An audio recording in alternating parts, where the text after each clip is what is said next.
বিশ্বে বাংলাদেশের পাসপোর্টকে একটি দুর্বল পাসপোর্ট হিসেবেই গণ্য করা হয়। এমনকি শক্তিশালী পাসপোর্টের তালিকায় দক্ষিণ এশিয়ার দেশগুলোর মধ্যে বাংলাদেশের চেয়ে ভারত, মালদ্বীপ, ভুটান ও শ্রীলঙ্কা এগিয়ে, যে কারণে বড় দেশগুলো বাংলাদেশি কাউকে ভিসা দিতে আগ্রহ কম দেখায়।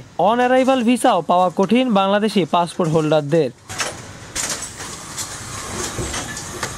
বাংলাদেশের পাসপোর্ট দুর্বল হবার অন্যতম কারণ এখানে প্রচুর জাল পাসপোর্ট তৈরি হয়। যেসব দেশে সহজেই জাল পাসপোর্ট করা যায় সেসব দেশের পাসপোর্ট সাধারণত দুর্বল হিসেবে গণ্য করা হয়। পাসপোর্ট তালিকায় বাংলাদেশের পিছিয়ে পড়ার আরেকটি কারণ হচ্ছে মানব পাচার। একটি দেশ থেকে মানব পাচার হওয়ার অর্থ হচ্ছে দেশটি তার নাগরিকদের নিরাপত্তা নিশ্চিত করতে ব্যর্থ হচ্ছে এবং সেখানে অপরাধীদের সক্রিয় চক্র রয়েছে। এটি একটি দেশের পাসপোর্টকে দুর্বল করার ক্ষেত্রে বড় ভূমিকা রাখে।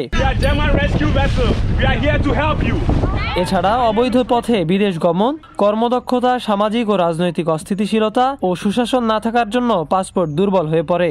যে দেশগুলোর পাসপোর্ট শক্তিশালী ও দেশগুলোর প্রাতিষ্ঠানিক কাঠামো শক্তিশালী, তাদের অর্থনীতি ভালো, তাদের শাসন ব্যবস্থা ভালো এবং বহির্বিশ্বের কাছে তাদের একটা ইতিবাচক ভাবমূর্তি রয়েছে। তবে সম্প্রতি বাংলাদেশের পাসপোর্টের মান বেড়েছে। বিশ্বের শক্তিশালী পাসপোর্ট তালিকায় 4 ধাপে গিয়েছে বাংলাদেশ। বর্তমানে 199টি দেশের মধ্যে বাংলাদেশের অবস্থান 93তম, যা 2024 সালে ছিল 97তম।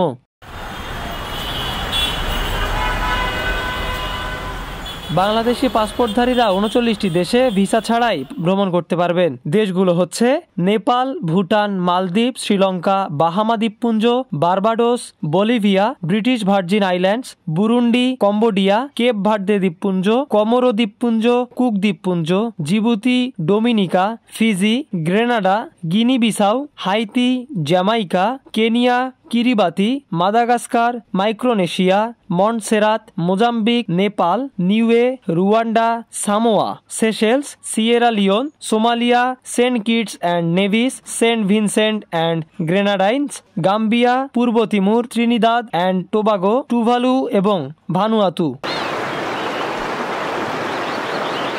তালিকায় এককভাবে শীর্ষ অবস্থানে আছে সিঙ্গাপুর। দেশটির পাসপোর্টধারীরা 195টি দেশে আগাম ভিসা ছাড়া ভ্রমণ করতে পারেন। আর দ্বিতীয় অবস্থানে জাপান।